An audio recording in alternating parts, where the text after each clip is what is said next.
Hand walking is one of the most liberating things in the world next to climbing trees. There's a universe of possibility at your fingertips when you view the world upside down. And there's a lot of things I love to do about hand walking. I love that it lets me do so many weird things like chase ducks upside down, open doors with my feet, walk up to random strangers, and they're like, what the heck is this kid doing? Um, I really love the fact that it lets me put a smile on people's faces. And sometimes those people aren't even people, they're animals. So, has anyone ever been to Bush Wildlife Refuge in Jupiter? Yeah? Well, over there, there's these two panthers named Miko and Micaiah, and I love visiting them. Miko is 2 years old, and Micaiah is 3. And whenever I go to see them, they're always bored out of their minds. They're just like sitting there all day, and they're like, dude, what's up? And people just watch them for their amusement, and I feel really bad about that because I'm like, wow, there's a spectacle for someone else's entertainment. So I actually try to make their lives a little more fun. So whenever I go to visit them, I flip upside down and I start doing laps around their cage. And let me tell you, you haven't lived until you have two massive big cats pressed up against the side of the cage, keeping pace with you. And I usually do this until they're like, all right, Ashwin, that's enough, and then I gotta go. And when I leave, they always stand up and they roar me goodbye. It's like one of the most amazing feelings. But hand walking also lets me touch people's lives in a more meaningful way too. I've actually walked more than 50 miles on my hands for charity. I've raised over $100,000 for noble organizations like American Cancer Society, Relay for Life. I actually walked on my hands right outside this building from 6 p.m. to 6 a.m. I've hand walked for childhood obesity, autism, multiple sclerosis. I hopscotched a mile on my hands for that. And let me tell you something. Hand walking any distance longer than 8 hours is very hard. All right.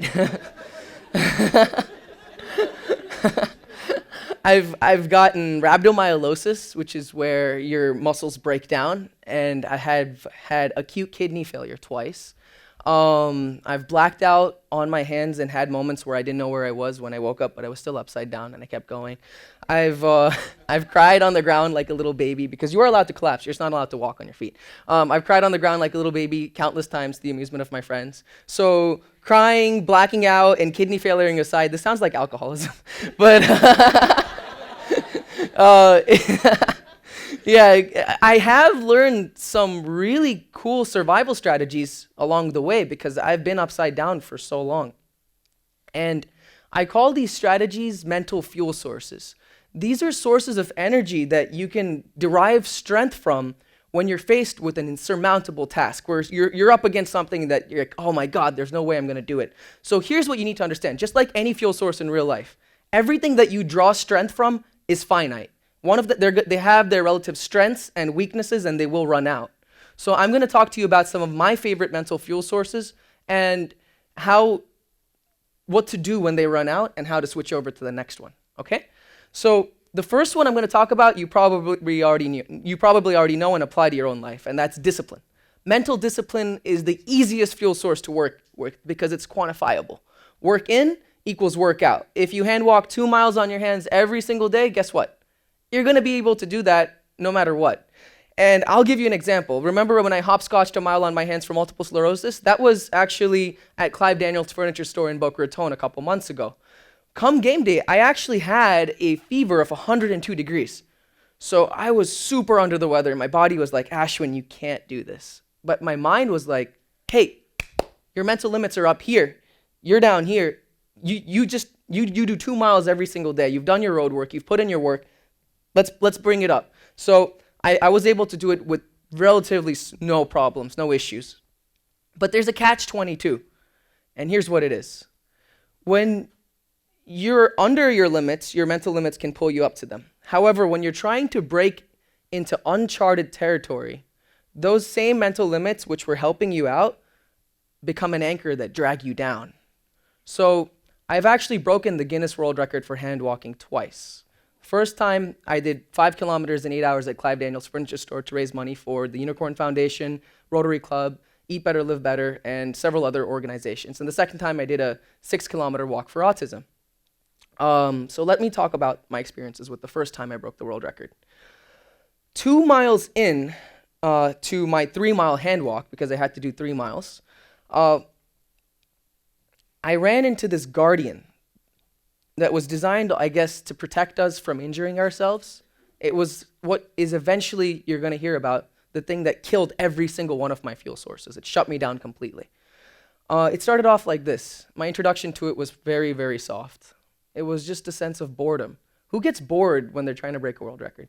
Um, it said, "Hey Ashwin, you've been walking on your hands for about 4 hours now. That's about as long as you usually train.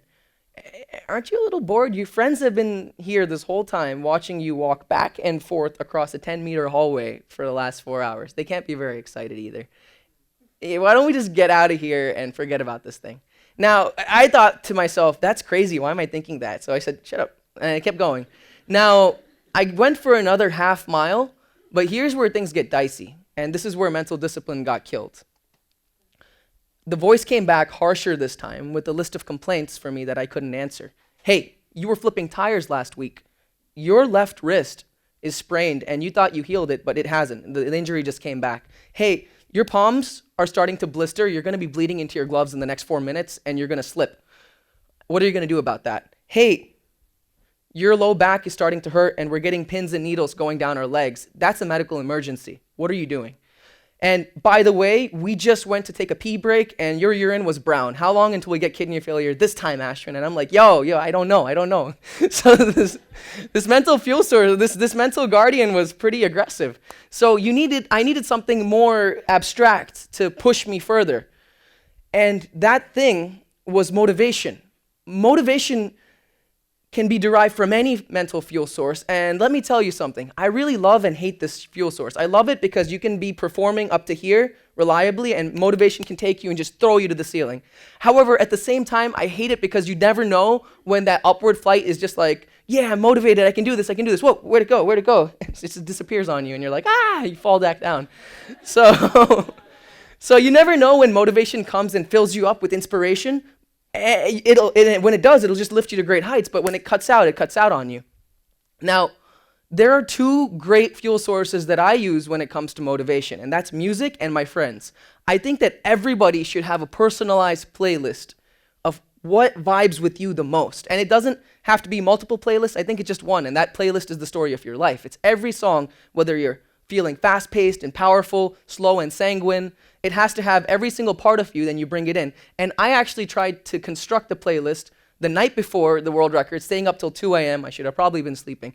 And I tried to quantify it, okay? I thought, okay, it's going to take me two Eye of the Tigers, 3 Remember the Names by Fort Minor, 1 Shamina Mina Waka Waka by Shakira, all right? And I'm going to be good. All right, and I also had a stronger mental fuel source, which is my friends. My buddy Helmy actually came all the way down from the Marines. He flew down from Virginia to see me. He spent $2,000 to come see me, so I was like, I'm not going to let this guy down. He's going to get really mad. So I think that you're only really strong when you fight for someone else. So it was very useful to have them there, and I was so grateful to have them there. So let's see how these sources play out. Let's talk about the playlist first. The playlist was great. Like I said, fast-paced and frenetic when you need to pump up, slow and sanguine when you need to slow down. It lasted me 2.6 miles, and it wasn't actually the mental guardian that shut it down, it was my body. Because you see, being upside down for 6 hours, some strange and interesting things start to happen. Okay, so first of all, you start blacking out. It starts off very insidiously. It's like very innocuous. You see a little black spot there, and you're like, oh, what was that? But suddenly you start seeing black spots everywhere and you can't see. It's weird, but your vision always comes back, so it can't be that bad, right? It's actually terrible, okay? No one should be doing this. Then you start hearing, your hearing changes. You get this throbbing 7 out of 10 headache, constant worsening. And the notes of the music, which originally sound like nectar to your ears, become harsh and discordant. The actual sounds of the voices of people you care about and the sounds that you're hearing around you change in tone. If it's like C sharp, it turns to E flat. I haven't played music in a while. It really just changes on you, and the music becomes discordant. It starts drilling into your skull, and I'm like, turn that playlist off. So now I'm flying deaf and blind. My consciousness is flickering on and off and on and off. Waves of pain are crashing into me, and I feel like I'm drowning. And my friends were like a life raft during this time for me, which is about 6 hours in. Every time I would collapse on the ground, they'd pick me up, they'd feed me, they'd give me some water, they'd say, you can keep going, keep going. They'd pull me up. My friend Helmy was in full drill sergeant mode. My mom and dad had actually come to cheer me on, and he said, ma'am, you gotta go, because he got pretty tough with me. So they're yelling at me, they're pulling me, they're encouraging me to push further, give more of myself. Come on, Ashwin, this isn't the kid that we've seen growing up and training every single day and saying he's gonna be the best in the world. This isn't the kid we've seen from when he was 13 years old, working hard to get this goal accomplished. Where is that kid? So I was trying to live up to their expectations. I did not want to let them down. But let me tell you something. Those friends who I care more than anything in the world about, it breaks my heart to tell you this, but I shut them off. And I'll tell you the exact moment when. 7 hours and 36 minutes into my 8-hour hand walk, my left wrist gave out on me and I took a tumble to the floor. And it was bad. I couldn't open my eyes. My head felt like it was going to explode. My left wrist wasn't working. My palms were bleeding freely at this point. My gloves were actually slippery because of how much blood there was in it. I couldn't feel my legs, and more importantly, because you're trying to break a world record with your hands here, I couldn't feel my arms. So I'm like, what am I gonna do? And I was crying. I was in a lot of pain. And my friends were like, get up, you can do this, get up, you can do this. But I had turned into that guardian I told you about. It was a wounded animal. It took over, it shut me down completely. I was balled up on the floor crying, and it didn't care about how badly I wanted this. It didn't care about the music playlist that was playing. It didn't care about Hall of Fame had just come on by Macklemore, or sorry, none of their others. But it didn't care about any of those things. It didn't care about my friends either. It just wanted them to go home. It wanted to lie down and cry itself to sleep because you're a failure. You shouldn't be here. What am I doing here? I should never have hand walked for charity. I'm regretting my life choices.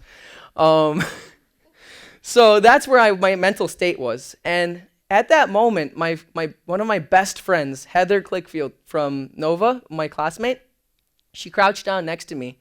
She turned off the music, and she told my friends to stop yelling at me to get up. And she told me something while I was lying on the ground, which I'll never forget. She said, Ashwin, you can go to sleep right now. And when you wake up, your friends are going to be here. We all care about you. But the Guinness World Record's going to be gone. Everything you ever wanted in your entire life is on the other side of the next 20 minutes. Make them count. And she stood up. She said, no one say anything else to him. And they were quiet. Everything was quiet. And I was like, yeah, it's nice, Heather. I'm trying to drift into sleep. Falling asleep here. I'm like, all right, cool. I can go to sleep. My friends are still going to be here. Everything you ever wanted in the other side. And just, wait, what? What was that? What was that? I'm trying to fall back asleep. Everything you ever wanted. Whoa, stop. So I'm like, and then I realized, wait a second. I woke up because I was like, everything I ever wanted in my entire life is on the other side of the next 20 minutes. What am I doing sleeping on the floor? How much time is left? So I'm like yelling, how much time is left? And they're like, 18 minutes. I'm like, crap, I got to get up. I got to finish this world record. But my body wasn't moving. What was he supposed to do? And that's when I realized something. This was the fork in the road. This one path led to a life of could have beens and almost wases, and the other led to a life of amazing things I would do and people I would meet and a world I could change if I could just get off that ground and walk another 500 meters on my hands. But what was I supposed to do? I couldn't move. And I realized that then and there, I found it. The final mental fuel source, the strongest one of them all, and the most primal. It was my fight or flight response. The same thing that lets moms lift cars off, burning cars off their children. The same thing that let our ancestors outrun wolves, tigers, and bears. But it was so wounded. My actions had turned that fight or flight response firmly into flight mode. And that animal had retreated in on itself and it was not coming out. So I had to turn on that adrenaline. And the way to do it was a little painful. I had to attack my weaknesses, my self-doubt, and my uncertainty. So I did. I started off light. Hey, Ashwin, you should just stay asleep. Because no one's going to care about you right now if you were to just die of kidney failure on the floor of a furniture store. because you're an almost doctor who almost broke the Guinness World Record, who almost raised money for charity. That, almost only counts with horseshoes and hand grenades. So you just need to stay there because you're not worth anything. And that opened my eyes. I was a little bit peeved about it, but I'm like, he's right.